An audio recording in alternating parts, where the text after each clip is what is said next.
Welcome to Three Shots to the Game. I am your first host, the one that matters the most, Coach Mills, Coach Miller, aka D Mills, aka I'm him. Hey, why do you got to start the show like that? Like, why do you got to do that?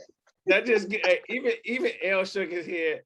It already give us bad juju. You know I'm gonna have to chime in, but all right, go ahead, finish your intro, bro. hey, hey, I'm done, man. It's up to you, brother. Go ahead. Hey, right on, man. I'm Coach Mike Keogh. We got Ladarian Bradford out there tuning in live from Florida to give you some insight. We got Coach D Mills straight out of San Antonio, Texas. So we got a few topics laid out for y'all. We're gonna touch a variety of sports. We're gonna get into a little life, and then we'll try to spin it all together. So LD, you got the first one. Go ahead, brother. Yes, sir, man. It was something major that happened, in the NCAA, something that has been being talked about for the last few years, and these NCAA collegiate athletes, NCAA athletes getting paid for, getting these endorsements. So I did some little research, and I chose Spencer Rattler.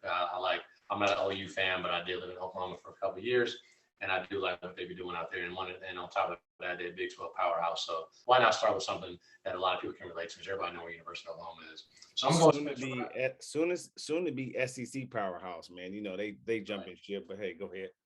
Don't know they'll be a They're powerhouse. definitely not gonna be an SEC powerhouse. They're not going to be an SEC powerhouse, in my opinion. That's another topic for another day, though, in my opinion. SEC team. My bad. There you go. That's better. I know y'all see the Kobe Yellow 8, but I'm going to get into it. So Spencer Rattler, he signed his endorsement with Raising Cane's on July 3rd. I'm pretty sure that's like a day or two after that was an option for these collegiate athletes. So I'm gonna get into some pros and cons. Is it is there a good and bad is it good and bad for the NCAA? On top of that, is it good or bad for these athletes? That's all scratch on the NCAA. Is it good and bad for these athletes? So these athletes bring in so much money, man. And y'all know, y'all play college ball. These college athletes bring in so much money, man. Especially a big school, your OU, your Alabama, your USC, all those type of big schools, man, that's known for whatever sport they play. They bring in so much money to the for the organization as a whole. And a lot of these cats, and y'all know too, y'all's on scholarship and stuff like that. So a lot of these cats is not eating well. A lot of these, the AD and the higher up staff, they say, well, you getting an education for free. But am I really? Like, man, I'm going from practice. I got 5 a.m. workouts, 6 a.m. workouts, whatever it is. I got practice for 2-3 hours in the morning. Then I go to class. Then I got to work because I don't have no money. I got no money in my pocket. You know what I mean? So am I really going to college for free? So as I'm looking at this, as I'm looking at a couple of different athletes, again, I chose Spencer Rattler because I just want to choose one person. Like I said, he signed his deal with Raising Cane's 3 July. And something cool about him too, he also put out his own logo. So of course it's not going to go into OU, but that's something that he has something that he owns for the rest of his life. So to me, there was no cons. There was no cons to this new program that the NCAA is putting out. For me, it was all pros. So I'm gonna get into a few of them. Financially, hey, before you get into it though, we gotta point out that there's different levels to this money and the money that can be generated, right? Somebody that's going to OU like Spencer Rattler has a far greater opportunity than somebody that's going to even a FCS, let alone a Division II school. So long as we understand that it's different levels, he is the number 1 draft pick projected, right? Number 1 quarterback coming out. So his market is a lot different. And at the same time, even if it wasn't being a number 1 quarterback at Oklahoma, you're not struggling. You're not eating. You're not eating. Like, you eating good. Like, your meals are paid. You feel me? Like, we got to think about the 5th string quarterback, the walk-on quarterback now. They struggling. You know what I'm saying? But right. That's my 2 cents. But go ahead, Mills. You think it's any pros or cons, right? Being an athlete, what do you think? So for me personally, like you said, the guys like Spencer Rattler, they eating, right? Yeah. There's no question about it.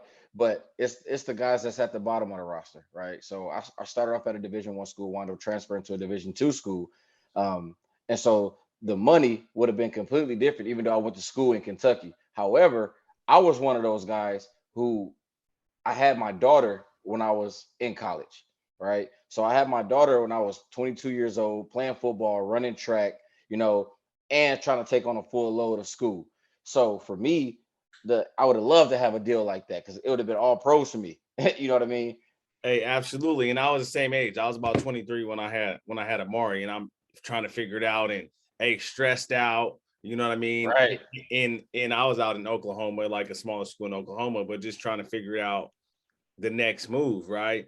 And it was food stamps, it was eating in the cafeteria, it was sneaking meals out. Like it was a struggle. You know what I'm saying? And that's not documented in whatever my story, but that's real life. So yeah, I had the same, fights as you. Yeah, for sure. So for me, I mean, I like the pros of it. I like the fact that the NCAA has been and schools in general have been making billions off of these kids for years. And so now that these kids are able to make some of their own decisions that's going to make them millionaires when they're 18, 19 years old, I love it. But my only thing is it would be a huge con if we aren't teaching these kids how to manage their money, right? So one thing that you're not taught you're not taught in like high school and stuff like that is how to balance a checkbook, right? How to pay bills, how to do certain things. Some of that stuff that if your parents don't teach you, you really kind of like learn on your own. You know what I mean? So the pros is there for the money. I love the fact that they're getting the money by all means. I'm all for people getting paid. But at the end of the day, the huge con is if we're not teaching them how to manage this money because you got NFL players who have people that help them manage their money and they still go broke. 30 for 30 is not a joke. You know what I mean? Right. So I Hey, think so these so kids let can me turn out ask the you same this. way. Hey, Darrell, let me ask you this. So who is responsible for teaching these athletes how to manage their money? Is it their parents? Is it they mentor slash trainer? Is it the university that they play for? Who's responsible for that? Or is it upon their self? I think, in my opinion, it's a mixture of all of that. But there is situations where kids don't have parents, right? They come up in a system. They grew up in a foster home or they live with their grandparents. So I think it's a combination of all of that. If you're going to label yourself as a mentor, you need to be able to when that's part of mentoring. You know what I mean? And as far as parents, some parents don't even know. You know what I'm saying? It's a lot of athletes, their parents are broke. That's why a lot of kids they play like they have to get their parents out of the hood. Absolutely. Now you're right. One person I think about, I believe it might be, is it Trent Richardson? One of the dudes that went from Alabama that went to I think went to the Cleveland Browns. He said like he didn't know what to do with the money, and it was so many people Yeah. wanted money from him that he was paying people's bills and he didn't even know. You He know what I'm said he saying? said his whole family had like 20 Netflix accounts and he didn't even know it or something like that. And he Like 10 all or 20. and we know Netflix. All you need is one, baby. Pass that password. Right.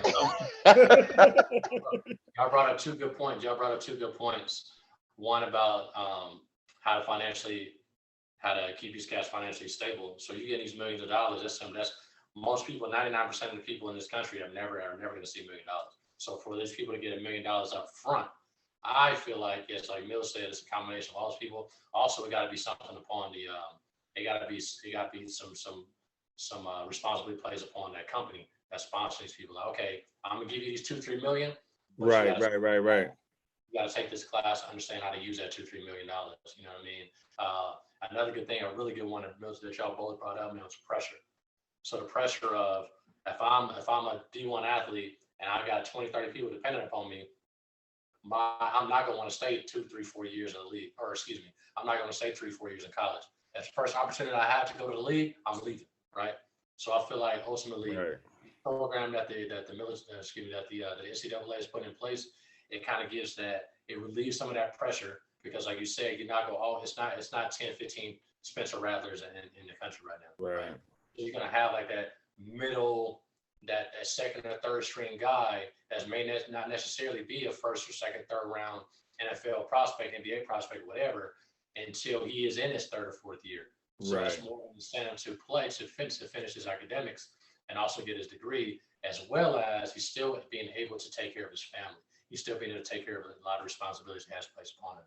No, I agree. I'll just chime in a little bit, man. Just to have a sponsor, I honestly would have took a sponsor from a local burger shop. You know what I'm saying? When I was in college, like, hey, if you can sponsor me 2 meals a week, then I'll do it, right? Because we just think about different levels, though, right? I would have did it, especially coming from JUCO and we're struggling. LD, I was working at Home Depot and Sports Smart, just trying to make ends meet. I would have loved to have some type of opportunity like that to get some more money in my pocket. But um, the cons, like Mill said, is basically how does the NCAA react to this, right? Do they start oppressing them and making it harder for them to even be student athletes, or do they just follow suit and just help them get more money in their pocket? Because at the end of the day, it's money to go around the entire table. So I don't see too many cons in it. I see a lot of pros in it. Hold One up. Let question me. is, what about? Go I'm ahead. about to say another one of the cons that I would have will come down to recruiting. As You go far to as what? Alabama, you go to Alabama, I can guarantee you a $1 million contract as a freshman, a $5 million contract Like Bryce somewhere, Young, right? Bryce Young like signed Bryce for Young. yeah. Yeah, and everybody was mad at Nick Saban when Nick Saban mentioned that, like, you know what I'm saying? But Nick Saban knew what he was doing. Like, this dude is making seven figures and hasn't even played a meaningful snap for us yet. You know what I'm saying? That was a recruiting tool. You know what I mean? So I Absolutely. think the con it takes away from, you know what I'm saying, the like obviously if the kid is getting recruited by Alabama, like he must Top be tier that athlete. must be that Right. guy. Right. Yeah. But at the same time though, maybe he's like, you know what? Nah, I really want to go to this other school. I like this coach, yada yada yada. But I don't have the money, and this school ain't gonna see that I get that type of money. So yeah, I'm gonna go to Alabama. Hey, real quick. I know this is kind of like a caveat. So today I was watching the HBCUs. We watched I think LD was watching it too. We watched Jackson State. We watched FAMU. Another one was Tennessee State and Grambling.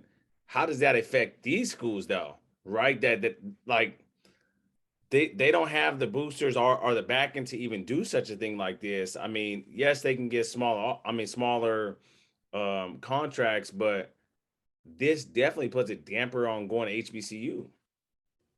Yeah. And you played at HBCU, right, Mills? Yeah, I went to HBCU.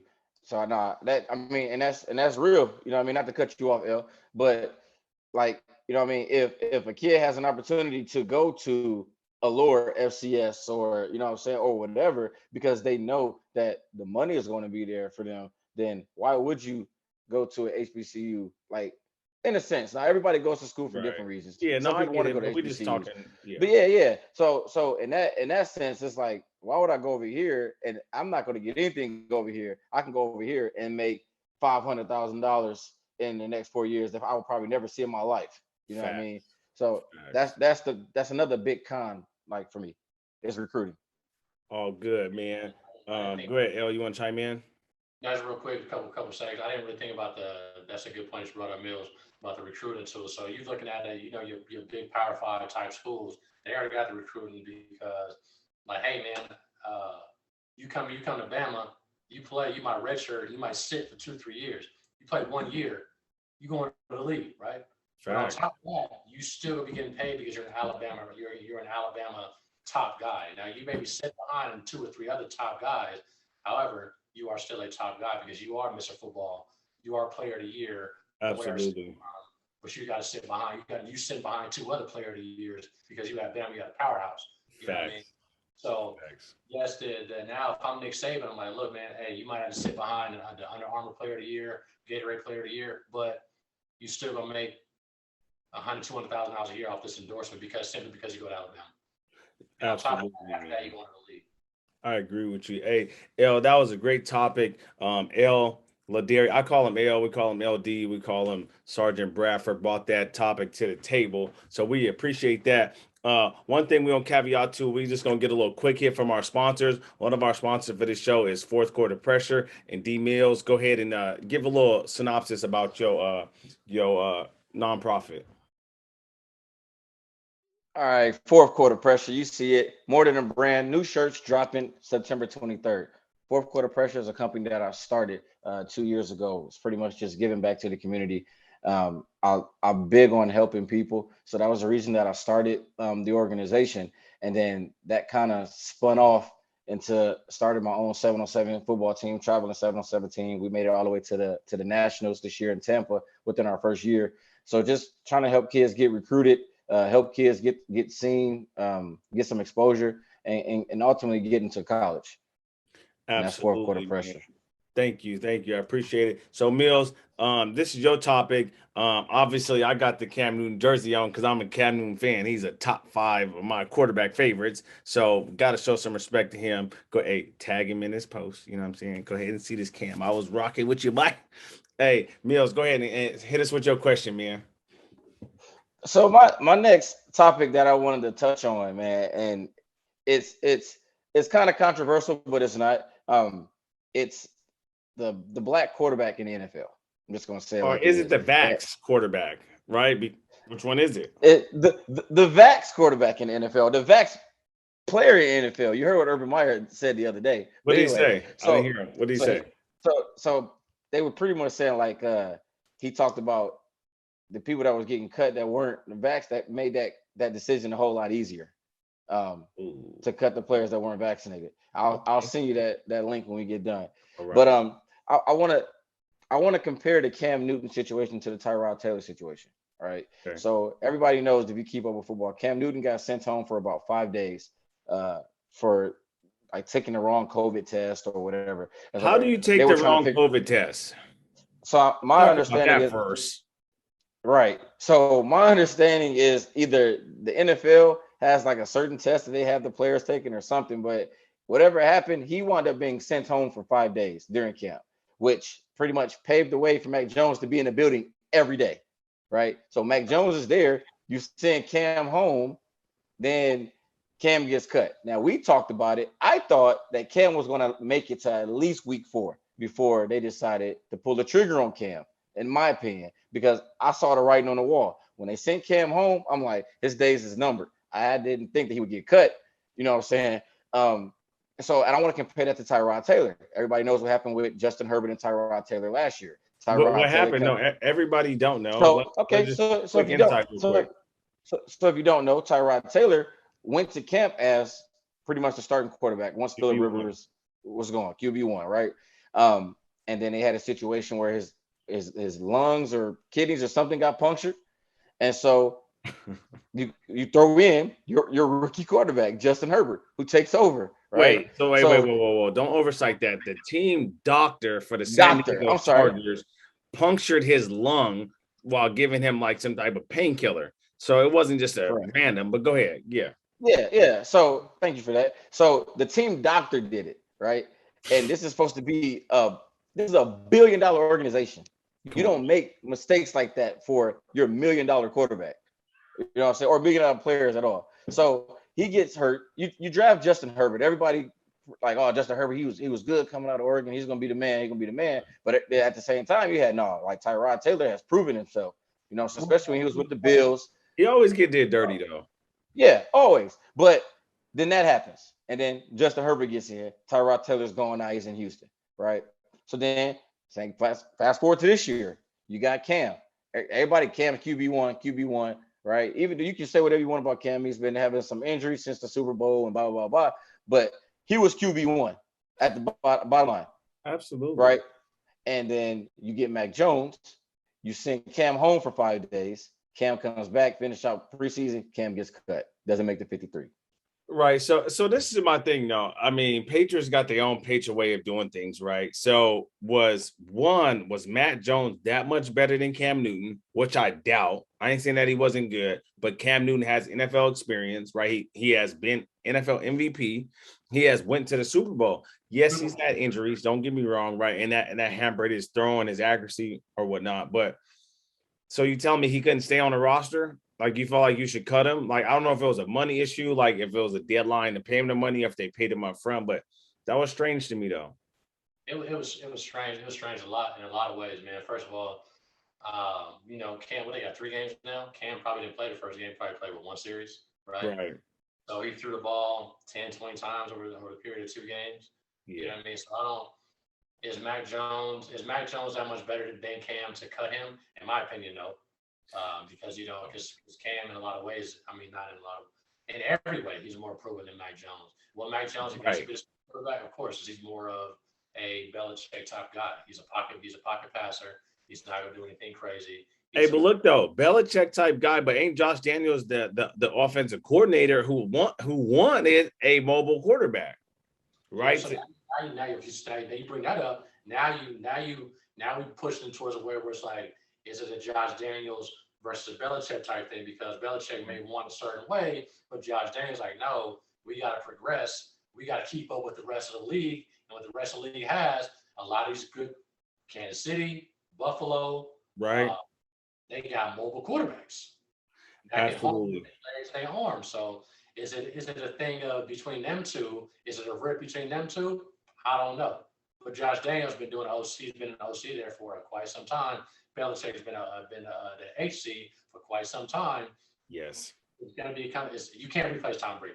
I'm not a Tom Brady fan, but you can't replace Tom Brady. You Yeah, know what I me mean? either. I'm not a Tom Brady fan, but you can't replace him. Hey, And hey, hey, hey. That's a Michigan man right there. University of Michigan, Tom Brady. he a Bay Area man, straight out the Bay. Dun, dun, dun, Hey, dun, dun, dun, dun, hey, dun, dun, hey, dun, dun, dun, dun. hey. Hey.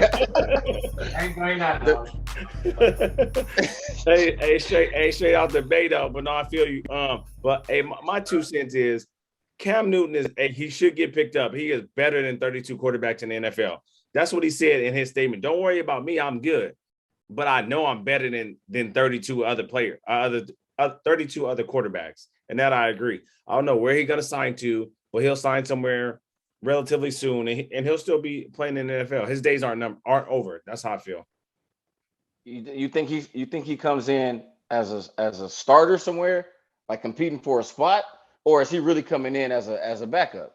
You going He to may Colts? come in as a backup, but he'll make his way. I'm not. I would have to look at the starting quarterbacks in the NFL right now. I don't got it off the top of my head where I think he can just go in and play, but he'll make his way on a roster. I brought up the Colts, man, because they got Carson Wentz. Carson Wentz they getting hurt.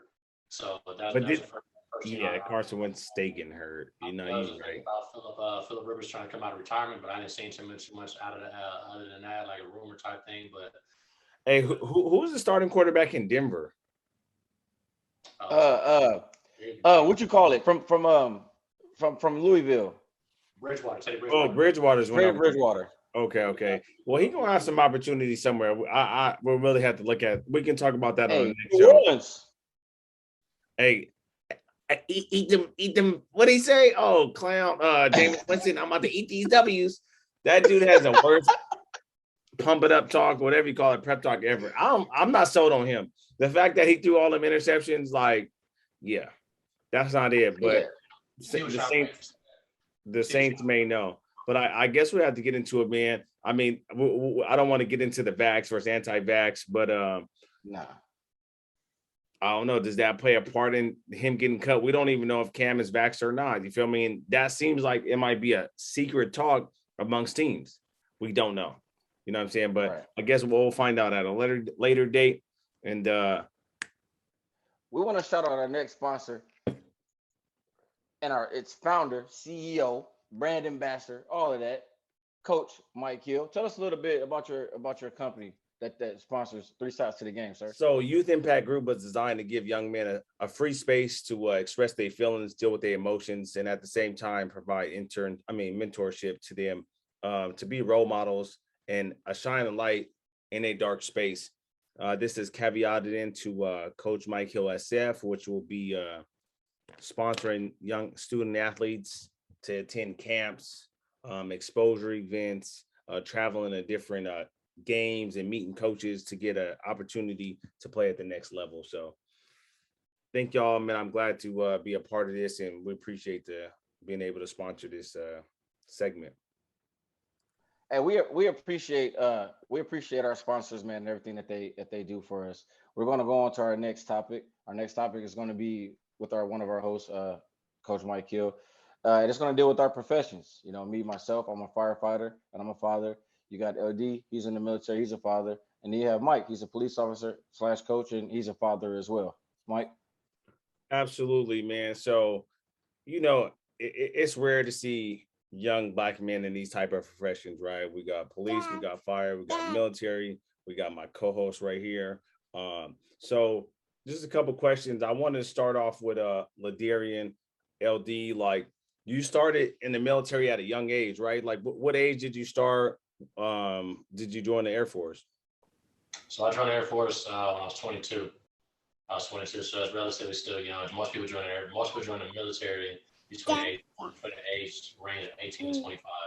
So for me, coming in at 22, I had a little more life experience than the average 18, 19-year-old would.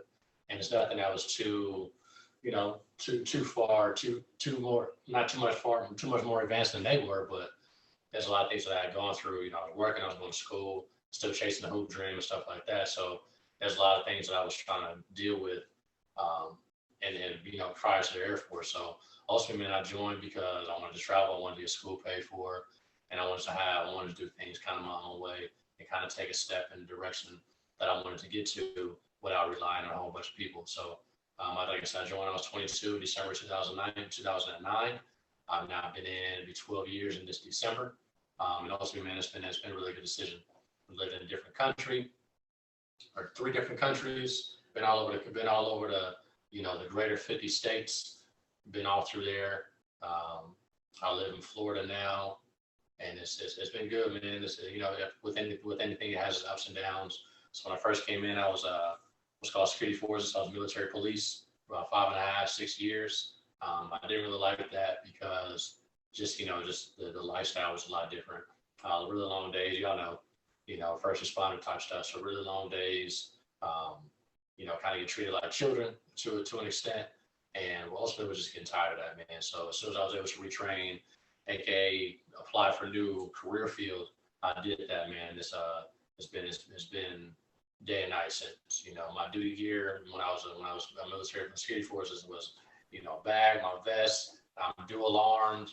Being at work at 5 in the morning to now my duty gear is a pen and a laptop. You know what I mean? So the quality of life has definitely changed. Still in the Air Force, my quality of life is a lot better, man. I'm able to break away, step away from work, and go knock stuff out if I need to. Absolutely. So let's talk about that. So you started at the bottom rank, right? And you've been promoted several times within your rank. So now you are a sergeant, right? I mean, a tech sergeant, a staff sergeant. Go ahead and just elaborate on the steps to get to where you are now. So I started out. So the military has two different rank structures. You have officers, so not officers as in police officers, but officers as in getting saluted. So they got a commission from the Senate. So therefore, you got like lieutenants, captains, majors, lieutenant colonels, and so on and so forth. But then on the enlisted side where I'm at, we have E1, meaning enlisted 1, so all the way to enlisted 9. I am now enlisted 6. So like Mike said, Mike mentioned, I'm a tech sergeant, a technical sergeant. So basically what that means is I'm the technical expert for my career field.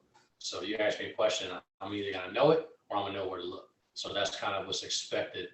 If somebody sees, the 5 stripes on my chest, we wear my rank insignias on my chest. So if somebody sees them 5 stripes, they're like, okay, he or she know what he's talking about. So with me, man, it's like I always wanted. I like that. I like having the expectations of me being high. So I know I got to show up. So I know I got to be in my directors, my Air Force directors. So I got to be in the books, basically. I got to know the ins and outs of my job. So when somebody asks me a question, I feel like I should know or know where to look, right? Because that's basically what a technical sergeant is. Like Mike said, I've been promoted a few times. So there's a lot of stuff that, studying, making sure I'm still in shape. That's part of the military too. We got to be in shape, right? Although some cats walking around here look like bags of laundry. We need to get into that. We have to stay in shape as a part of our job. Literally, we get graded on that. As far as testing, so technical sergeant in E6 and in the rank structure out of E9, E6 is one of the hardest ranks to make because we are the technical experts. So we have to know the nuances between when we're looking at our books and stuff like that. We have to be able to look at a sentence and be like, oh, that's not right because this word is supposed to be over here, not over there. So it's little stuff like that we have to be able to pinpoint in order to achieve that next rank. So that's one of the things I wanted to do. And I wanted to be an E7, a master sergeant in 10 years because of somebody that I admired when I first came in the Air Force. He's like, man, you know, you can do it this way and not have to change yourself. I don't feel like I've evolved, but I don't feel like I've changed. I know evolved and change is kind of interchangeable, for lack of a better word. But I feel like I'm still me, but I've gotten better. I've gotten better in my life, man, because of the experiences that the Air Force has afforded me for almost the last 12 years. No doubt. So you said you've been in 12 years. Are you on track to reach your goal to be a master sergeant? And what's the next career step? How many more years do you plan on being in the military? And just a quick insight about that. Okay, yeah. So I'm on track. So with just like with everybody else, man, COVID has stopped a lot of stuff. So it's a lot of things that I would have been able to do if COVID we're not a thing right now. So that's I feel like that's a lot. Excuse me, the reality for a lot of different people. But I'm not on track to make my goal, my master sergeant in 10 years, but now I have a different goal. I want to be master before my 15-year mark. So I'll put on tech sergeant right before my 10-year mark. If I can make master before my 5-year, before my 15-year mark, then I'd be happy with that. Because every career field has like their average milestones for rank. And for me, for master sergeant, it was like 16, 17 years. So if I can make master sergeant by 14, 15 years, I'd be extremely happy with that. So like I said, I hit 12 years in December. I had 8 years left. I'm planning on doing a day over 20. So as soon as I hit 20 years, I'm done. 20 year after your 20-year mark, man, you need to get into coaching. Like, you were a fine basketball player back in high school, and I honestly think you could have played college basketball and even Division I basketball if you stuck to it. But we all got different paths, so we hope that just like me and Mills just come back full circle and you get back into coaching. But nonetheless, man, we salute your service. We always been proud of you. Everybody, the family, the friends, everybody's been proud of you for taking that mark, and you continue to make us proud, man. So let's go caveat into Coach D Mills, man. So Coach Darrell Miller is a firefighter out in San Antonio. I've known D Mills for a lot of years, and I remember when you were an arena football player, so playing a professional arena football and traveling to different states and different cities. So Mills, just talk about how you got into firefighting after college football and after playing arena football. So for me, man, I always wanted to be a firefighter. I had three goals. It was to go to the FBI, to be a professional athlete, or to be a firefighter. And I took the test when I graduated from college. I took the test for the sheriff's department, for Fairfax County Sheriff's Department in Virginia. I passed the test. And then the year that I signed my contract to go play pro, my agent had called me like, hey, like I got a team that's interested in you. Do you want to move to California? And I'm like, who is it? You know what I mean? And then he told me who the coach was. I'm like, yeah, I met that dude like a couple months ago. Like, that's crazy. He still remember where I was. And so I wound up putting the FBI and the sheriff's department, all that dream behind me. And I went to go play professional ball. And so then after all of that was over, I wound up moving to San Antonio. Fast forward, I started working for an airline company. And some of the guys that worked with me were firefighters. And so just kind of talking to them, being around them, and seeing like the camaraderie, you know what I mean? And it was like, it's like a real brotherhood family, you know what I mean? Hanging out with these guys. So I would take my son down to the station downtown where they all were on Saturdays. And so then they would like cook breakfast, like everybody's in the kitchen cooking. It's 12 people in there and everybody doing something, you know what I mean? And I'm like, wow, like this is a family. And they like, bro, like take the test, like you need to take the test. I'm like, man, I want to do it, but I definitely don't want to do it back in Detroit. And so they were like, man, take it down here. They're like, you might not get in your first try. It's hard, but I mean, it's really competitive. So I'm like, all right, man, I'm gonna take it. So I wound up going to like this little African Americans in fire event, and I met some guys there. And then I wound up getting like a little mentor by the name of Eddie Douglas. And so he kind of helped me out with the whole process. And then I still knew like all the other firefighters. And so I took the test. I got in on my first try. That year they took about Hey, Mills, 96. let me ask you one thing, man. So being in the police department, I know that a lot of people don't get in on their first try. It's sometimes who you know. So do you feel like that played a big part into your instant success into getting into the fire department? Honestly, I would say yes and no. I would say no because I scored high. And it was 4,000 people, roughly 4,000 people that took the test that year, and they took about 96 of us. They did three different classes, and they went through 350 people to get those 96. So I scored pretty high, but when it obviously a lot of things in life is about who you know too. So obviously I put references down and stuff like that. But do I think that was like like one of the sole reasons? I would say no, but I think it might have played a minor part into it too. Absolutely, man. It's always good to know people, and you got a good personality. You're able to connect with a lot of people. My next thing is, so how long have you been in the fire department? Do you plan to retire in the fire department? I know you have ambitions of one day being a college coach, and you are currently a high school coach. So what's the next steps for Coach Terrell Miller? So for me, man, is to get the kids where they need to be. But as far as my career with the fire department, like I love what I do. I love to be able to people call us on their worst day and we respond. I love to be able to be there for people. You know what I mean? But my passion also is football. It's the youth. It's seeing the youth be successful. They have the same opportunities I had to go to college, to go pro if that's what happens in their life. But ultimately, I want to help these kids get into school and continue their education and play football or run track if they can. You know what I mean? But for me, I'm gonna finish up my career. I've been in 5 years. I got in a year after you. I remember you was in the academy, and used to call you and talk to you. And Yeah, so, that's when I used to have to shave this beard out there looking crazy. But hey, you know, and moving so on. it was 5 years, August 29th. So last week marked 5 years. Um, and I probably gonna do like another 15 to 17 years in the department. And then, like you said, man, I want to get into full-time coaching, full-time college coaching. And if that's Division 2, working my way up to Division 1, whatever. I know I have a lot of knowledge uh of the game. And so I know I have a lot to bring to the table, you know what I'm saying, for any organization. So Absolutely, man. We always talk about like the steps. Everybody has a different path, and you definitely have a lot of knowledge.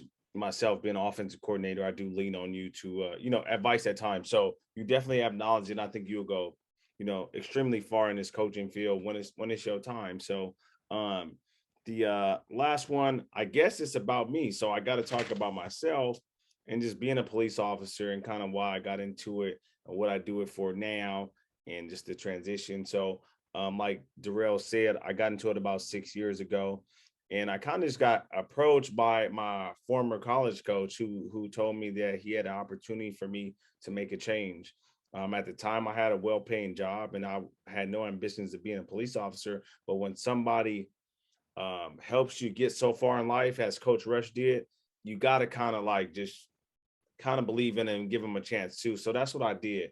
And I felt like I can make a difference in our community. I feel like the community needed to see a young Black male in the police force, especially with the racial tensions and the tension with the police community and the community of minorities. I felt like I can make a real impact in that. And I felt like I did. You know what I'm saying? Within these 6 years, I accomplished a lot. I'm not saying that I'm done, but I felt like if I had to leave tomorrow, I did what I needed to do. So I'm definitely happy about that. And I'll stay in as long as God wants me to stay in, right? Like I figured out a long time ago that I'm not in control of this life. I'm just a body. So whatever is meant to be shall be. So I'm gonna just ride the wave, man. Right now I'm an offensive coordinator in the West Catholic League, which is one of the top leagues in Northern California. So I'm having a lot of fun doing that, and I hope to get into teaching and maybe teach history or PE or African American studies and just coach full time. So within the next 10 years, I hope that I can do that. I may leave a lot of money on the table from leaving the police department, but I wanted to just chase my dream. So that's where I'm at as far as my career. That's something that both of y'all was something that I admire from both of y'all, man. Is that so Mike being a police officer in San Francisco Police Department and being a San Francisco native, that's something that a lot of these kids growing up in the inner city and kind of look at like, okay, well, he from yada yada yada, I'm from yada yada yada. He did it, he made it or made it, so to speak. Um, So that's something I can do too. So representation is extremely important. And then what Mills is doing too with the 707 stuff, the being out, really being both y'all really being out in the community, man. That's something that I can that I admire because you guys, we are representing. We are in career fields that really don't have a whole lot of us. You know what I mean? So again, young African American males, it's not a whole lot of us in our respective career fields. So for the people that for the young guys and young women that are under us, that are younger than us, for them to see that, I just feel like that's strong, man. I just feel like that's something positive for them to see. I will say this though, when I met this fool Mike, there's no way that I ever would have thought that he would have been a cop. Ever. Hey, hey, you didn't know what the Lord had planned for me, boy. Hey, It was He hey, tricked you. It was the devil. listen to It was me. the devil blinding you because you didn't understand my path. hey, hey, because boy, hey, did he ever tell you about when we played in Reno? Hey, When we Mills, played it? Mills. Come on, man. I ain't gonna give you a dirty laundry. I ain't gonna tell you about other things. Yeah, we just I gonna didn't, there.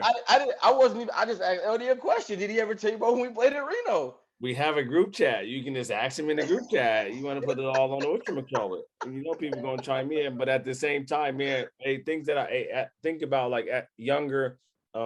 That's a reason why I started this nonprofit is not understanding how to deal with my emotions, though. Right, I For was a sure, grown for man sure. and didn't necessarily know how to deal with it. Right, and then you lashing out and you think like, okay, I gotta be hard. I gotta be this. I gotta, project myself. Like, you know what I'm saying? So that's just all a part of the maturity phase, man. And I'm grateful for those times too, but I'm glad that I got past those times too. So when I see For young sure. athletes just kind of lashing out, I try to like just gravitate towards them to understand, like, hey, man, I've been there too.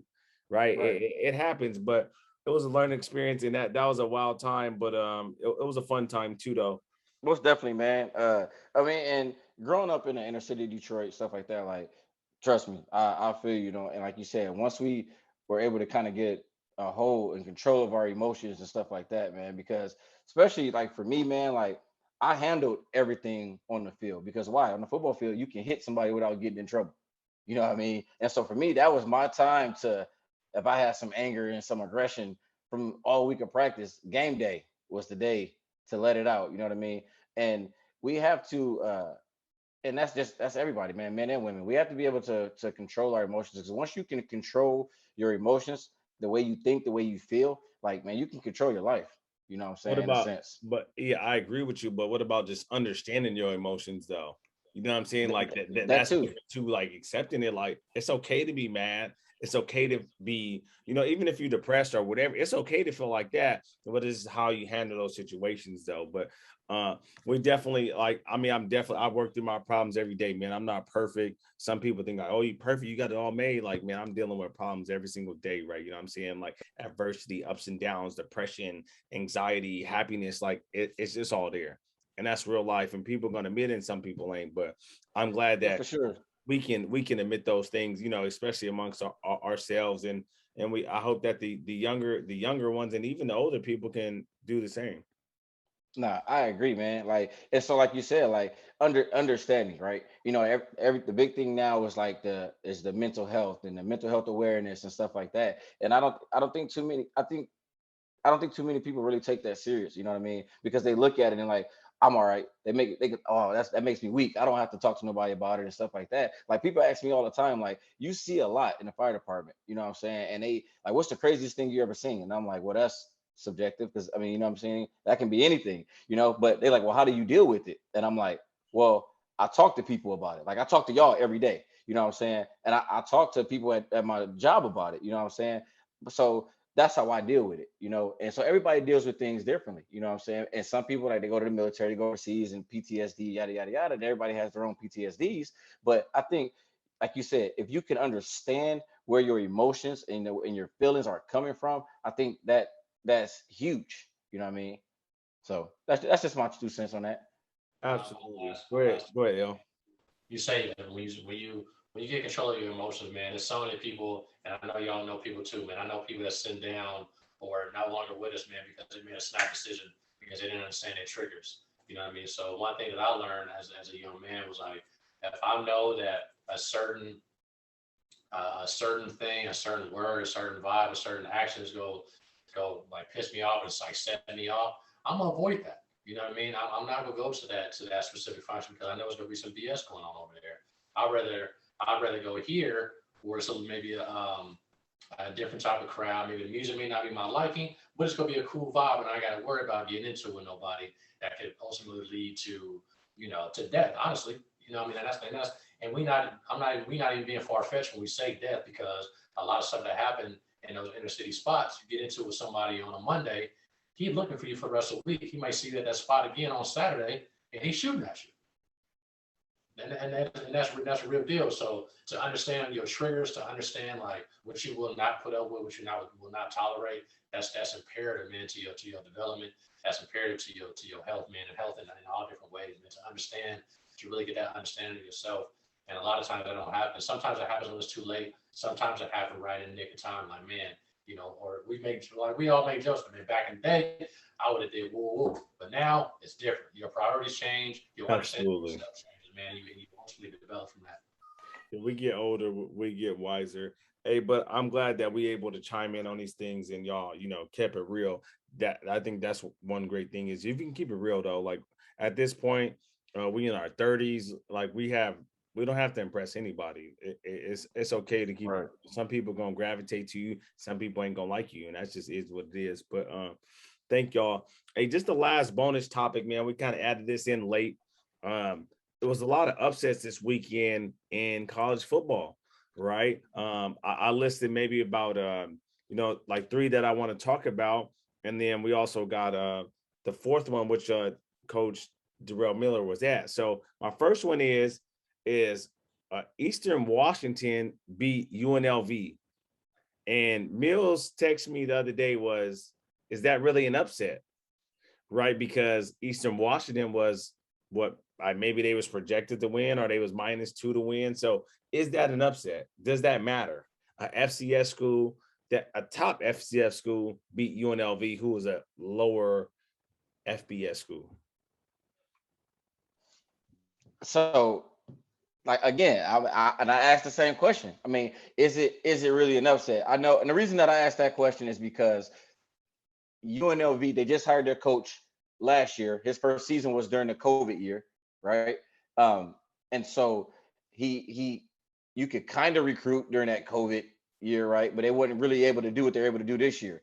And so then coming back this year, trying to build on all of that, you know what I mean? Like I don't feel like UNLV is probably at their full, you know what I'm saying, where they are and where they're going to be. So for me, I don't look at that as an upset. But were they supposed to be UNLV, a Division I school, not a Division I AA FCS? They're supposed to recruit better athletes. Supposed to. Okay, again, so like I said, okay, and you're right in that aspect, but like I'm saying, like you said, were they projected to win? Who knows? Nobody really knows that. However, on any given Saturday, any given Sunday, anybody can pull that victory out. But if you go by FBS versus FCS, no FCS should ever beat an FBS school. Period. Absolutely. So that was an upset to me in my books. The next one, which was a huge upset, was Montana Grizzlies beating the University of Washington, the number 20th ranked team in the country. Is that an upset? LDU chime in. Is that an upset? Really solid team in the Pac-12 for the last at least 5 years, right? They put out a lot of talent. Absolutely. They're doing that. When you're looking at that schedule, you can, if you go pick your wins and losses, you're looking at a schedule, okay, Montana, first game of the year, no, that's going to be a done for Washington, right? Check that off. You usually write them off. But I feel like also, if I'm at a smaller school, I was playing through the scenario today. If I'm at a small school, if I'm at Montana, I'm not really getting looked at for the next level. I know they're going to be looking at Washington. So when I play Washington, guess what? I'm finna show out. I'm finna show all the way out. So I don't know if that was a mindset with a lot of them.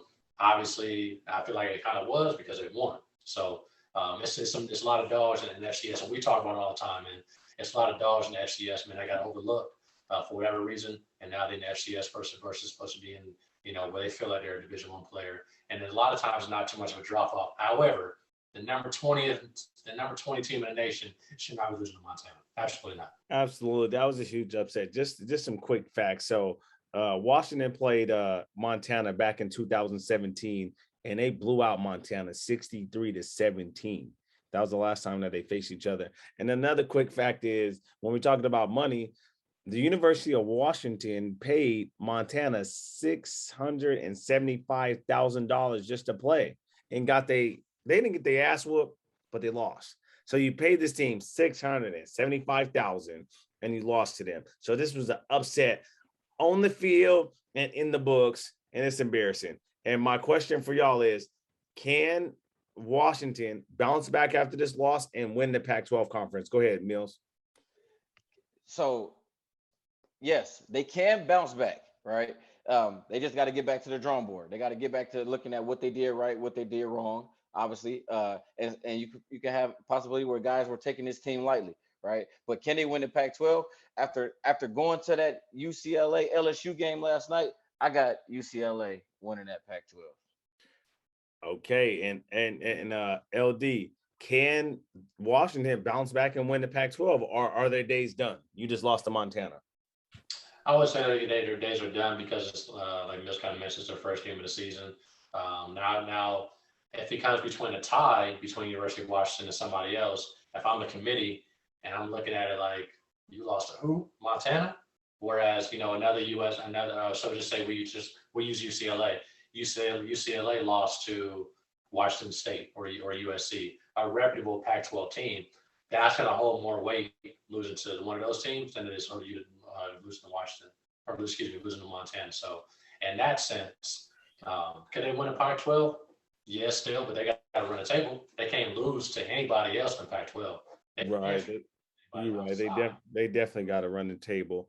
And one more school, we got UC Davis, a local school out of the Bay Area. They went down to Tulsa, Oklahoma, and beat Tulsa. Even though Tulsa wasn't ranked, UC Davis was not supposed to beat them, and they beat them 19-17. And there were several Bay Area athletes that contributed to the success of that. So, I'm big on recruiting the Bay. I know we get overlooked. So, hey, recruit the Bay and UC Davis. Go watch the film, and you can see why. Our last one is, I guess maybe the biggest upset, or a huge upset for me at least, was UCLA defeated LSU, and Coach Miller was live and direct there. And first, tell us why you were there, and then give us a quick synopsis of your experience. Yeah, man. So I went out there to check the game out. I went out there with one of my wide receivers, Ricky Gonzalez. We went out there to check the game out, and man, it was ridiculous, man. I was texting everybody I knew who are football fans, and just during the warm-ups, and I'm watching LSU warm up. I mean, and their receivers, they're not dropping anything. I'm talking about one-hand catches, two-hand catches. Like, their receivers are amazing. You know what I mean? And then, like, watching their quarterbacks, they're putting the ball on the money. And then I look over and I'm watching UCLA. Same thing. They're killing it just during warm-ups. I'm like, man, this is gonna be a dogfight. And I think LSU they underestimated like UCLA. You know what I mean? Coming from the SEC to the Pac-12, because everybody knows SEC is what? The football powerhouse at the moment, and that's because of Bama. But LSU is 2 years removed from a national championship. Absolutely. You know what I mean? And so, just kind of watching the game, man, it's the whole game. It's back and forth, back and forth. You didn't know who was going to win it, I mean, and even though they won by about I think it was like 18, I don't remember the exact score, but like UCLA, man, they were on another level. And I was talking to somebody, and they were like, "Oh, this isn't Hawaii. This isn't Hawaii. They about to LSU about to beat them." I'm like, because Hawaii lost to UCLA last week, so everybody was saying this isn't Hawaii. But man, UCLA looked like they ain't slowing down. And I know this is probably a big year for Chip and his staff. You know what I mean? And so they're making a statement right now. So my question to both of y'all, first I'll go with Ladarian. Do you think that LSU played a bad game, or was UCLA really that good? That's heavy, man. That's a heavy. I didn't really look at the stats, man. But like Mills said, they lost by double digits. So I feel like a lot of times we look at a game and it's like, because we feel like LSU is supposed to win. So that's the immediate question. Like, man, were they just off? Was a lot of turnovers. Was it this? Was it the travel? So on and so forth. But a lot of times we don't look at the team that won, the underdog that won. Like, you know what? Hey, they played a hell of a game.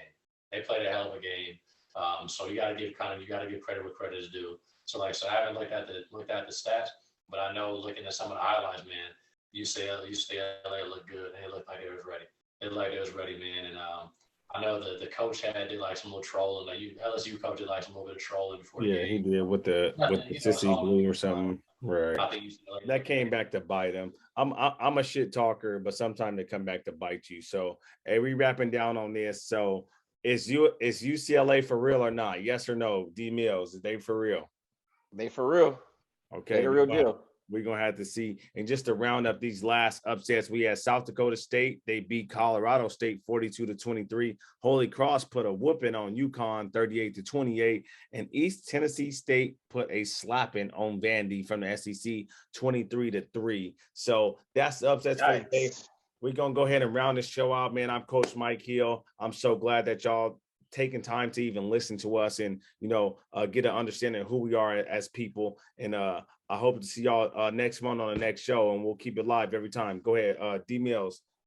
Hey, like you said, man, I'm Coach Miller. Hey, thank y'all for coming out, checking us out, man, and listening to us. We hope to have y'all back next month. LD, end us off. End us off, man. So live at Redmond, Fort Walton, Florida, man. Again, thank you everybody for listening. We know y'all to be doing other things, but taking these 30 minutes to an hour to kind of listen to us and give us your time and your energy, man. We definitely greatly appreciate it. It's something that we flirted around. This idea we flirted around for a while. Now we're putting pen to the pad, wheels to the pavement, and we rubber to the pavement, and we're trying to get this going. So definitely appreciate y'all for tapping in with us. And appreciate all you guys for tuning in. We'll be back next month with hot topics once again. 3 sides to the game. Coach LD, Ladarian Bradford, Coach Mike Hill. We are here.